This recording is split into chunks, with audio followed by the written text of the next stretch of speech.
Ortegui, quien es candidato por el partido Orden, y lo acompaña el número 8. ¿Qué tal, Mirko? Gracias por estar aquí. Gracias por la invitación, Fiorella, muy amable. Bien, vamos a comenzar hablando un poco sobre un tema importantísimo en los candidatos que creo yo es el ámbito personal, profesional, académico, que ellos hayan podido seguir y finalmente pues demuestra en la praxis cuáles son sus verdaderas convicciones, inclinaciones, ¿no? Que determinan, digamos, el grado de credibilidad que la gente podría otorgarles, ¿no?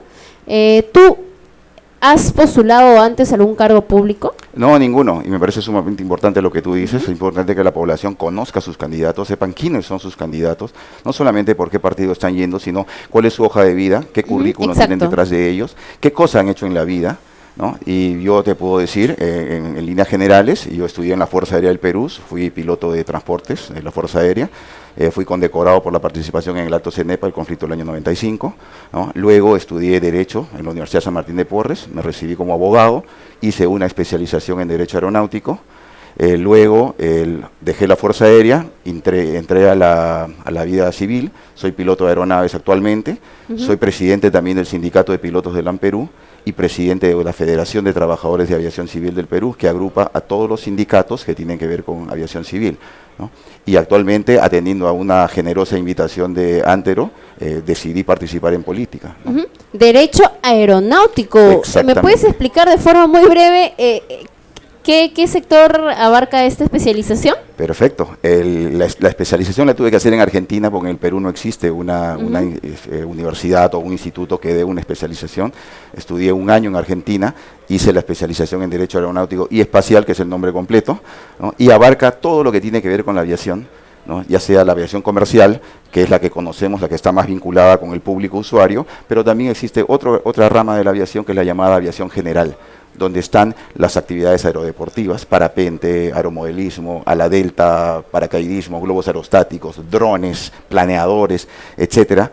Y también están los usuarios que por su cuenta compran una aeronave y la usan con fines recreacionales o para hacer actividades de trabajo aéreo, ¿no? O sea, tú naciste para volar, en ese sentido. Se podría decir. Y también para volar y para los libros, porque me gusta mucho el derecho, me apasiona, ¿no? Estudié 6 años en la universidad, como tú sabes, la carrera de derecho dura 6 años. Claro.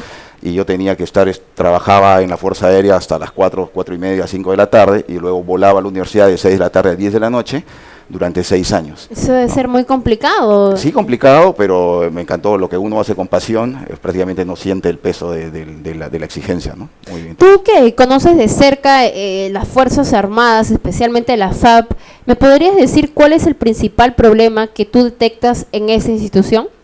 El principal problema que yo detecto en la institución, no solamente en la Fuerza Aérea, sino también en las otras Fuerzas Armadas y hasta en la policía, es el que tenemos una percepción un poco distante de la población. La población no nos ve como un elemento que contribuye efectivamente al desarrollo nacional, ¿no?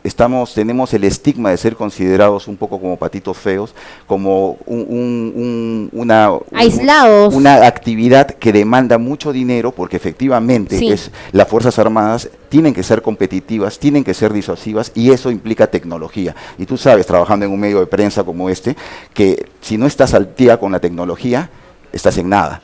Entonces, las Fuerzas Armadas, para mantenerse competitivas, necesitan y demandan presupuesto, pero esos presupuestos para cualquier gobierno les significa sacrificar otros requisitos, otros dineros que podrían ir destinados a otras cosas que probablemente merezcan por parte de la población una mejor aceptación, pero es una inversión que se tiene que hacer porque todos los países necesitan. Y es una necesidad imprescindible contar con mecanismos que garanticen su defensa y también que provean al desarrollo. Mirko, aunque no solo es la tecnología, sí, yo tengo entendido que al menos los oficiales ganan muy bien en la FAP, en la Marina.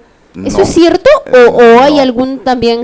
No, yo te podría hablar de cuando yo estuve en la Fuerza Aérea. Es cierto que en los últimos años han habido incrementos importantes, incrementos que no se dieron en los últimos 20, 30 años, ¿no? Y podríamos hablar también de que inclusive esos incrementos, que yo te hablo como pensionista, porque yo soy retirado de la Fuerza Aérea, ¿no? Que los gobiernos otorgaron esos mecanismos, esos beneficios, solamente al personal en actividad.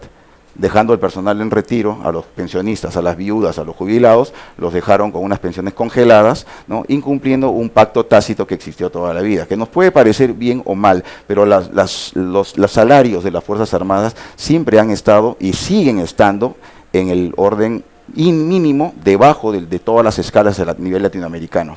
¿No? No podemos compararnos ni siquiera con ningún país, por más que esté con menores números económicos que nosotros, no llegamos a estar. Entonces no es cierto que también hay un estigma, sí, hay una percepción errada, de que, tal vez. Tienen gasolina, tienen chofer, pero esos beneficios es una forma de compensar los bajos salarios, porque estamos hablando de salarios que han estado históricamente bordeando entre los 1.000, 1.200 soles. Yo era oficial y tenía que mantener a mis hijos y a mi familia con 1.200, 1.500 soles, ¿no? Y eso fue hace el día que yo me fui de baja. Y ahora mi pensión son 2.000 soles. Entonces imagínate haber dedicado 25 años de tu vida a una institución para que vayas con una pensión de 2.000 soles, ¿no? Congelada. Si el dólar se dispara, como está pasando ahora, puede desaparecer. Y hay otros, yo fui oficial, no hablemos de los técnicos suboficiales que probablemente su situación es mucho más complicada. Sí. Entonces eso es algo que hay que atender urgente. Yo entiendo que la población tiene una visión un poco distante del tema, un poco injusta diría yo, pero casualmente esa es la función de los órganos de gobierno, de acercar sus Fuerzas Armadas a la población para que se perciba que es una necesidad que hay que hacer, ¿no? Sí, en realidad yo creo que no se acerca mucho porque quizá no hay una buena sintonización, o sea, forjada desde la sociedad misma o desde el colegio, ¿no? A los niños no se les enseña cuál es la finalidad de esas instituciones específicas, cómo se podrían desempeñar o qué papel han tenido en la historia, ¿no? Por ejemplo, claro. me comentas que tú has participado en este conflicto del CENEPA, ¿no? O sea, ¿cuál ha sido la trascendencia? Y es algo, pues, que yo considero que perjudica muchísimo, ¿no? Sí, perjudica muchísimo, sobre todo porque las nuevas generaciones pueden recibir información un poco sesgada, malintencionada, y nos vinculan demasiado, y es una realidad que no podemos negar, porque es un estigma que tenemos que cargar y tenemos que demostrar. Yo creo que en los últimos años lo hemos estado haciendo muy bien, hablo como Fuerzas Armadas, ¿no? Que es el nivel de corrupción y de descrédito que alcanzamos en los últimos años, sobre todo en el gobierno de Fujimori, ¿no? Donde prácticamente mencionar Fuerzas Armadas era una mala palabra, porque se vio en vivo y en directo en los videos los niveles de corrupción a los que llegamos, sí, ¿no? Y se generalizó y se indicó a todo el mundo como que cualquier general, cualquier oficial era un corrupto en potencia y en la práctica estaba haciendo mal uso de los recursos públicos. Pero es que, ¿no? Claro, los indicios eran claro, no solamente indicios, pruebas, ¿no? Había pruebas, y por eso hay gente que está en la cárcel, ¿no? Pero negarle a la población la posibilidad de tener unas Fuerzas Armadas eficientes, modernas y que contribuyan efectivamente a su finalidad es importantísimo. El día de hoy lo estábamos viendo y conversábamos antes de salir al aire. El día de hoy la Fuerza Aérea desde el día de ayer está haciendo un puente aéreo con jauja, sin cobrar un centavo a las personas que son niños, mujeres, ancianos, personas que necesitan movilizarse. La carretera central está cerrada. Lamentablemente nosotros, cuando tenemos desastres naturales, cuando tenemos grave amenaza contra la sociedad, como fue el tema del terrorismo, el narcotráfico, o ahora desastres naturales, ahí volteamos la cara y decimos, ¿y dónde está la Fuerza Aérea que no vuela? ¿Dónde está la Marina que no trae los limones del norte? ¿Dónde está el Ejército que no abre carreteras? ¿No? Entonces ahí queremos tener una Fuerza Armada excepcional, pero claro, cuando se demanda como recursos, un plan de contingencia. Exacto, porque ese es uno de los roles que tiene la Fuerza Armada. Sí. Uno es la defensa nacional y el otro es contribuir al desarrollo de la nación a través de acciones cívicas, interconexión, etcétera. Mirko, yo quisiera saber, tú de llegar al Congreso de la República, ¿a qué sector de la sociedad buscarías representar específicamente? Sí, te agradezco la pregunta, nos hemos orientado en los últimos minutos a hablar más que todo sobre la Fuerza Armada, pero yo quisiera ampliar un poco el panorama, porque efectivamente es mi línea natural, digamos, de preocupación. Me preocupa la Fuerza Armada, sobre todo la situación del personal que está en retiro, las viudas, lo que hemos sido, y me incluyo, perjudicados en nuestros derechos pensionarios, y eso se tiene que corregir. Pero mi otra línea de acción es la parte de la aviación civil. Yo soy un piloto civil, estoy volando actualmente. El día de ayer hice un vuelo a La Paz, Viru, transporto pasajeros todos los días prácticamente.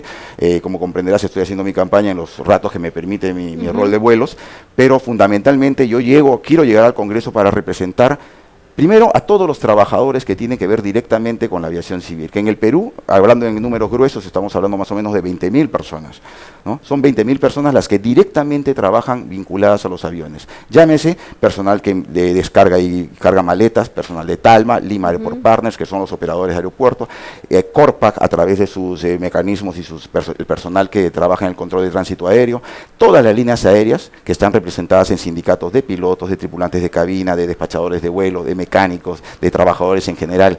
Y hablemos también de la aviación deportiva que mencionaba hace un momento. Entonces, todos esos trabajadores, que son más o menos 20.000 personas a nivel nacional, tienen un efecto multiplicador porque mueven los engranajes del turismo, y eso hace que esos 20.000 trabajadores se multipliquen exponencialmente.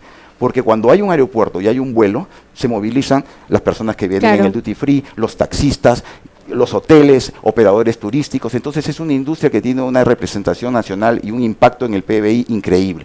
Entonces mi función en el Congreso, en el caso de que la población confíe en mí, es llegar a representar a esos trabajadores y poner la atención del nivel político en el tema de la aviación civil. En los últimos años hemos estado totalmente desamparados. Tú no sabes, Fiorella, lo impotente que se siente ir al Congreso, reunirse con un congresista y empezar a explicarle que existe aviación, que existen sindicatos, que existen líneas aéreas, que existen trabajadores, que existen necesidades de infraestructura, de regulaciones, etcétera, y preguntan empezando de la A, ¿no? ¿Y qué? O sea, no conocen en absoluto el tema. No hay un conocimiento del tema.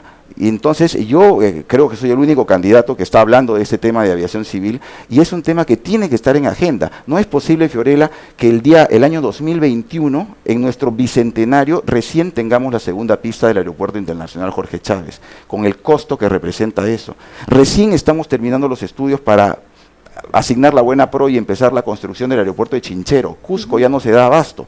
Cualquier pasajero que ha volado al Cusco últimamente sabe que tiene que llegar y tiene que esperar media hora que se libere un estacionamiento para que pueda estar. Aunque quiero preguntarte algo, Mirko. Todo este sector laboral asociado al campo, más que nada aéreo, está centralizado en Lima, ¿no? Sí, está centralizado en Lima, pero eso no significa que no exista actividad de fuera. Recientemente tenemos en Nazca, tenemos un importante foco donde existen 9 empresas de aviación que realizan sobrevuelos en la línea de Nazca. Es el segundo destino turístico después de Cusco. Recibimos una cantidad de turistas increíbles que van no solamente a visitar la Reserva Natural de Paracas, Pisco, Ica, sino también van a hacer sobrevuelos en la línea de Nazca. Y en la línea de Nazca, para que tengan nuestros amigos una idea, se vende el combustible más caro del Perú. El combustible que utilizan esas aeronaves en Nazca, en Lima, cuesta $5.50. En Nazca lo venden en $10. ¿Por qué? Porque simplemente las autoridades están aprovechando hacerse la vista gorda, no están ejerciendo su función regulatoria y están permitiendo que las empresas tengan que estar sometidas a un proveedor que impone el precio que se le antoja. ¿No? Mirko, para regresar un poco ya al tema de tu candidatura específicamente, me interesa saber cómo llegas al partido Orden.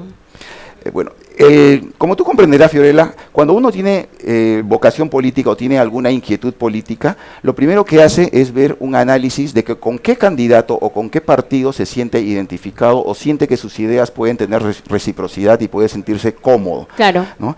Y yo realmente llegué a conocer a Antero Flores a través de una amiga mía que estudió en la universidad, que es una amiga muy querida, ¿no? Y ella me presentó, porque ella me conoce, nos hemos estudiado 6 años en la universidad, y ella me dijo: Mirko, yo conozco tu capacidad, tus cualidades, quiero que conozcas a Antero Flores. Fuimos a su oficina un día, conversamos, y yo ya tenía el conocimiento de Antero, su trayectoria una pregunta, política. ¿Y Antero también te pidió que le informes sobre el sector aéreo de la A?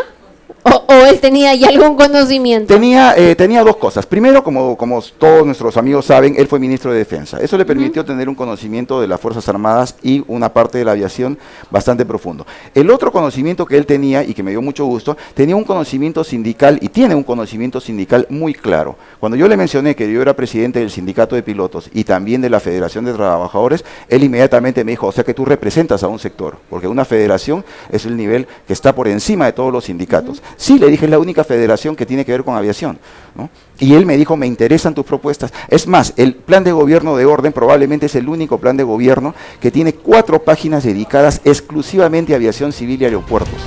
se ha hecho un análisis de la situación de los aeropuertos, análisis de la situación de la aviación civil, y a ese análisis que está reflejado en el plan de gobierno, yo le he agregado cosas de mi expertise, de mi experiencia del día a día, de volar con copilotos que tienen 20, 21 años, de preguntarles qué cosa te molesta de la aviación civil. Y también el hecho de relacionarte con espacios extranjeros en donde las políticas son, supongo, digamos, mejores que las que se encuentran aquí. Sí, tenemos en algunos casos, tenemos legislaciones mucho más modernas que la nuestra, y esa es una de las líneas de trabajo que yo me comprometo a llevar a cabo. Tenemos una regulación que está anclada en el pasado y que no se ayorna con los nuevos inventos científicos. Y me refiero a inventos científicos, a estudios científicos, estudios médicos, porque el gran terror en la aviación civil es la fatiga. El tema de la fatiga, el tema del cansancio en el vuelo.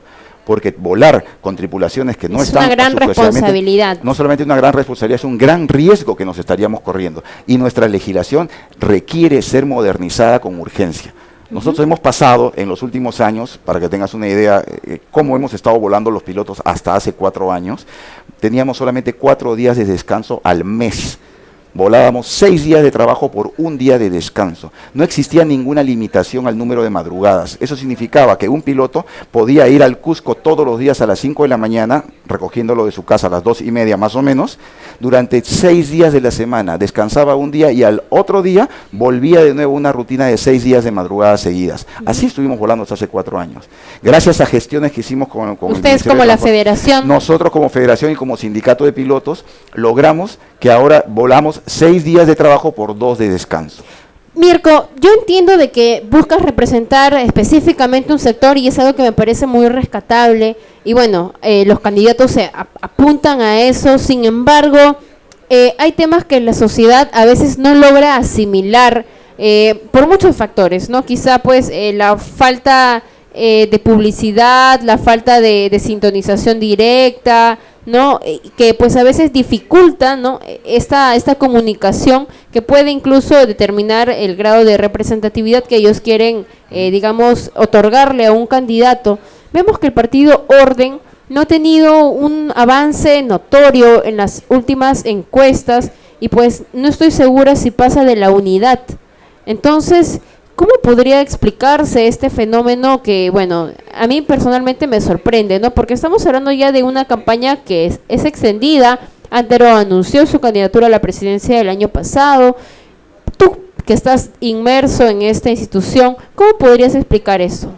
Bueno, te agradezco la pregunta porque es interesante hacer el análisis de qué cosa es lo que está ocurriendo, ¿no? Vemos que estamos en medio de un proceso que está plagado de inestabilidades, plagada de cosas, no voy a llamar cosas raras, pero sí cosas que no son deseables en un proceso electoral, ¿no? Por las noticias que vemos todos los días, los órganos encargados de dirigir este proceso, de regularlo, de controlarlo y en el caso que sea necesario de intervenir, pareciera que no están teniendo la suficiente voluntad y entereza para tomar las decisiones que les conviene y que le corresponde al país sobre todo, ¿no? Y respetar la ley. Entonces eso hace que ya de por sí exista una volatilidad muy grande en la voluntad de los electores y es más, estamos llegando a un punto en el cual los propios candidatos no saben si van a mantenerse como candidatos o no.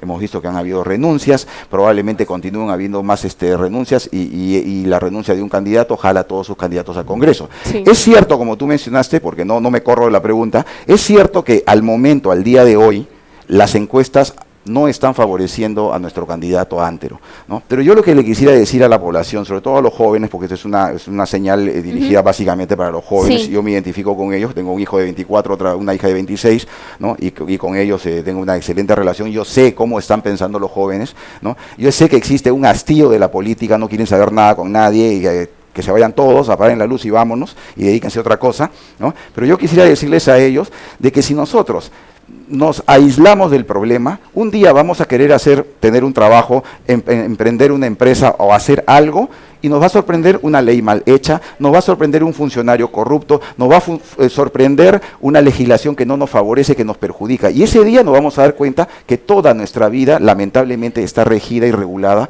por las decisiones políticas.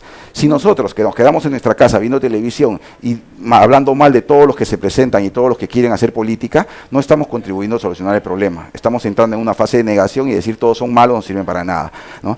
Es cierto que las encuestas no nos favorecen, sí, pero casualmente estamos entrando en una etapa donde tenemos que hacer llegar dos mensajes. Uno, que nosotros estamos respaldando a un candidato que es íntegro, que no tiene ninguna tacha moral, no tiene ninguna tacha en su carrera política. Es un candidato que habla las cosas como son. En esta primera vuelta es la oportunidad que los electores tienen de votar por alguien en quien creen. En la segunda vuelta probablemente voten por alguien, contra alguien o por el mal menor. Pero en esta primera vuelta se tiene que votar por alguien que a uno le llena. Y Antero Flores es una persona íntegra, yo he conversado con él, yo conozco su trayectoria y tiene mi confianza, tiene mi voto, y yo estoy seguro de que en los días que siguen, con un ambiente tan volátil, el mensaje va a empezar a llegar y la población, sobre todo los jóvenes, se van a dar cuenta de que sí, pueden existir candidatos que ya tuvieron una experiencia en el pasado y que ahora nos quieren prometer y ofrecer cosas que no lo hicieron en su momento y nadie le hace las preguntas de rigor, ¿no? Y tenemos candidatos también que tienen pasivos, por no hablar de mochilas, ¿no? Y tenemos candidatos que están limpios y que simplemente Mirko, todavía no llegan. Me gustaría hacerte una pregunta concreta. Dentro del partido, ¿han tomado la posibilidad de quizá declinar de postular a la presidencia? O sea, de ya retirarse de esta campaña. No. Hasta ahora no. No se ha conversado del tema. Antero en ningún momento ha manifestado eso. Yo estoy seguro que no pasa ¿Ustedes confían en que van a pasar la valla electoral? Confiamos en que en los días que nos quedan de campaña, nuestro mensaje va a llegar, la población va a empezar a pensar un poco más en su voto, se va a dar cuenta de que faltan pocos días y no vamos a llegar a lo que siempre se ocurre, que el 30% de la votación, según estadísticas, decide su voto en la línea de votación, ¿no? Yo creo que sí, es perfectamente factible, sobre todo por otra situación que yo te explico, Fiorella. Estamos viviendo un momento de alta inestabilidad política, cualquier cosa puede pasar, el día de mañana o el día de hoy puede salir una resolución del jurado electoral especial. Antero Flores Arauz presentó una tacha. Sí, el día de hoy se ha estado haciendo una manifestación en la Plaza de la Democracia, moviendo, no es una manifestación contra nadie, es una manifestación de apoyo a la democracia y de decirle a todas las personas que están vinculadas de alguna forma a la regulación del país y a la conducción del país, decirle que estamos indignados de un proceso que tiene tantas cosas turbias y que lo primero que hace es suspicacia, levanta suspicacia. Nos preocupa a todos porque no podemos estar en un proceso donde estamos a menos de 40 días de las elecciones y no podemos saber quiénes van a ser nuestros candidatos. Entonces no se pueden hablar ni siquiera de las propuestas porque hay un piso completamente movedizo, ¿no? La agenda política y la agenda periodística nos las están marcando personas que tienen intereses. Nos sacan un titular que va contra las encuestadoras, o sea, estamos matando, queremos matar al mensajero, ¿no? Y no queremos ver el tema de fondo, ¿no? Y nos sacan otra noticia grande, un encadenamiento en Palacio, nos encadenamos a Palacio para llamar la atención. Entonces son actitudes irresponsables, desesperadas, que no aportan en nada a esa campaña. Esas actitudes hacen que los jóvenes que hoy día nos están mirando y que te siguen y te escuchan, tengan menos crédito en la política. Menos crédito van a tener, menos voluntad van a tener de participar. Entonces, ¿qué es lo correcto de hacer? Presentar la tacha y continuar con las propuestas. Por supuesto, y por eso estoy acá el día de hoy. Podría haber estado con Antero acompañándolo, pero me parece súper importante llegar a tu público joven para que vean, ¿no?, que los que estamos acá somos gente decente, que queremos hacer las cosas bien. No queremos estar sentados viendo televisión y rajando de todo el mundo. Mirko, quisiera que tú me digas cuál crees que es, digamos, un error o quizá un descuido del partido por el que explicarías de que todavía no logran tener un incremento en estos sondeos. Yo no le achacaría una culpa al partido, sino yo le achacaría una culpa al propio sistema electoral. ¿Por qué? Porque el día 10 de febrero fue el último día en el que se presentaron las inscripciones al Congreso. Y a mí me parece que es un plazo sumamente corto. No puede ser que 60 días antes de las elecciones recién sepamos quiénes son nuestros candidatos al Congreso. Nuestros procesos tienen que tener la máxima seguridad y estabilidad. Es ideal que un equipo que se presenta para buscar el voto ciudadano esté articulado, presentado y aprobado por lo menos 4 o 6 meses antes para permitir articular una propuesta, hacer las investigaciones de mercado que sean y determinar los focos a donde vamos a dirigir nuestro mensaje.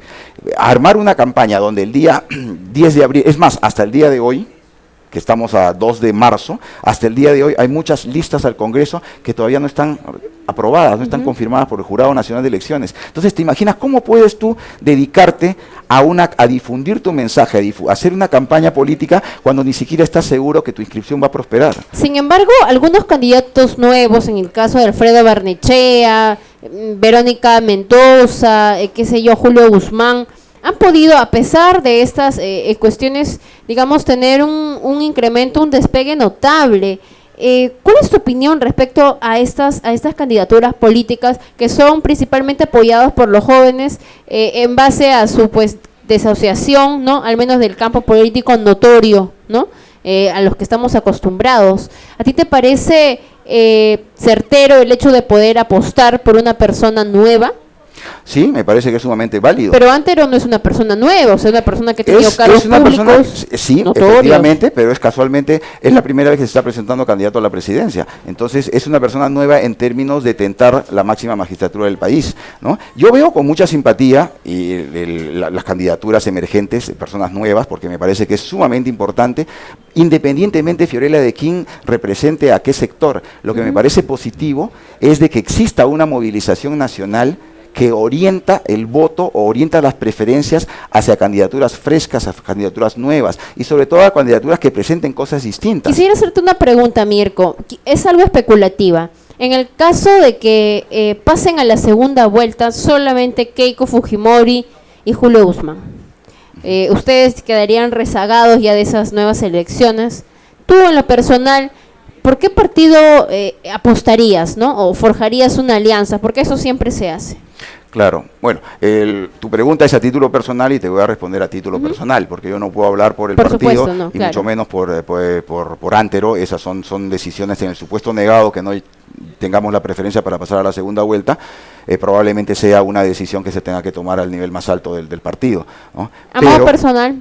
A modo personal, yo tengo una discrepancia sumamente grande con el fujimorismo, ¿no? Por el daño que nos hizo. Yo estaba en la Fuerza Aérea en actividad cuando ocurrieron todos los eventos lamentables que están retratados en video y que va a ser una marca imborrable en nuestra historia. Sería entonces con el partido Todos por el Perú. En el supuesto que tú me planteas, efectivamente sería así. Bien, Mirko, quisiera hablar ahora sí específicamente y de forma muy escueta sobre las propuestas. ¿Ustedes están a favor de la devolución de los aportes de las AFP? Sí. Totalmente. Estamos de acuerdo. ¿Están a favor de las Fuerzas Armadas en las calles? No. Personalmente te hablo de que no estamos de acuerdo a la ¿Muerte civil para los corruptos? Por supuesto que sí. Y si hubiera alguna pena adicional, sí. También. ¿Pena de muerte? ¿Para los corruptos? No, para... ¿La pena de muerte en general? Sí. Con respecto a la pena de muerte, todo aquel estudiante o cualquier abogado sabe que es anticonstitucional. Es al margen del tema anticonstitucional, porque cualquier disposición constitucional es salvable. Desde el momento que está en la Constitución es posible de ser modificada también a nivel constitucional. Y que salgamos de un pacto internacional, que tengamos que estar en el ostracismo, en desacuerdo con el estándar de otros países, es también salvable. Entonces, no hay ningún inconveniente. Yo creo que existen situaciones en las cuales la pena de muerte es necesaria, ¿no? A pesar de que los estudios científicos, y te hablo como abogado, a pesar de que todos los estudios científicos y jurídicos demuestran que no es disuasiva. Yo creo que los casos de pena de muerte son los casos que se han estado comentando en algunos casos. Por ejemplo, violación de un menor seguida de muerte, ¿no? Esos casos, cuando nosotros llegamos al convencimiento de que la persona, el delincuente, no tiene ninguna capacidad de resocialización, no tiene ninguna capacidad de poder reinsertarse en la sociedad, de reconocer sus faltas y no va a ser recuperable, yo creo que como país nosotros tenemos que tomar decisiones radicales y no permitir a una persona que darle de comer y atenderlo durante 25 o 30 años. Algunos candidatos a la presidencia de la República propugnan de que ellos de llegar van a aumentar el sueldo mínimo. ¿Ustedes aumentarán el sueldo mínimo? ¿En qué proporción? Consideramos que el sueldo mínimo tiene que ser reajustado, pero esto no es una tómbola. A mí me da risa escuchar candidatos que sacan de la chistera o sacan del saco, del bolsillo, sacan 900 soles, 1000 soles, 750, 800, 900. Hay cifras para todos los gustos. La pregunta que no dicen es en qué se basan para decir que son 1000, 800, 900 o lo que sea. No es sostenible. No es sostenible. El sueldo mínimo tiene que ser regulado, por supuesto que sí. ¿En qué medida? En la medida que los estudios técnicos lo digan, no en la medida que el público quiere escuchar. Probablemente el público quiere escuchar un sueldo mínimo de 1500, 2000 soles. Sí. Sí. Pero eso no es responsable. Tampoco podemos atender promesas como que voy a construir de Tacna a Tumbes un tren bala, sí, ¿no? Y no tenemos idea de cómo se va a financiar. Mirko, el tiempo nos ha quedado corto. En realidad, quisiera que te dirijas directamente a la teleaudiencia y comentes de forma muy breve tus propuestas de llegar al Congreso. Muchas gracias, Fiorella. Yo quisiera dirigirme a todos los jóvenes que me están mirando el día de hoy, que están totalmente desanimados de la política, están con una apatía, con una indiferencia, porque consideran que todos los políticos son lo mismo, que todos somos unos delincuentes, que todos somos unos corruptos y que llegando al poder nos transformamos en cualquier cosa menos en lo que prometimos. Yo les quiero decir a ellos que todavía hay esperanza en el país, que no podemos entrar en la fase de negación. Busquemos bien, analicemos nuestros candidatos. Veamos sus hojas de vida, veamos su trayectoria, y si luego de hacer ese análisis encontramos a alguien que satisface nuestras expectativas, no nos dejemos llevar por las encuestas, votemos por quien creemos. La votación, el acto de ir a una urna, es como la cita con el primer amor, es un acto de fe, es un acto de voluntad, de querer creer en que las cosas pueden cambiar y que pueden ser diferentes. Yo me comprometo a trabajar no solamente en el ramo de la aviación civil, porque no soy monotemática, no voy a circunscribir solo mi trabajo al desarrollo de la aviación civil. Existen muchísimas más áreas en las cuales se pueden apoyar, se pueden contribuir al país. Lo que sí les prometo es trabajar con honestidad, con transparencia y responder a todas las inquietudes de la gente que confía en mí.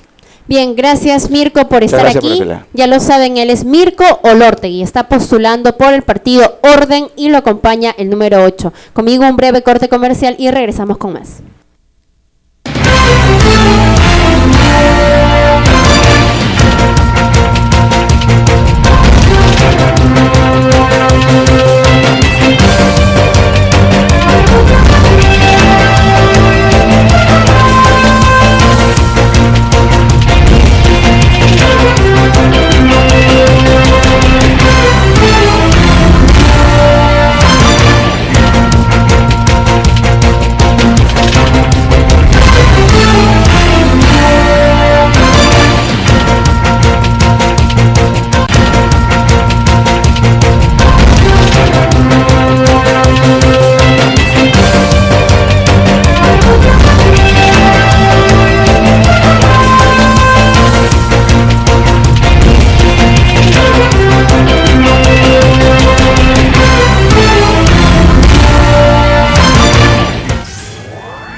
Nueva cocina Cuarzo.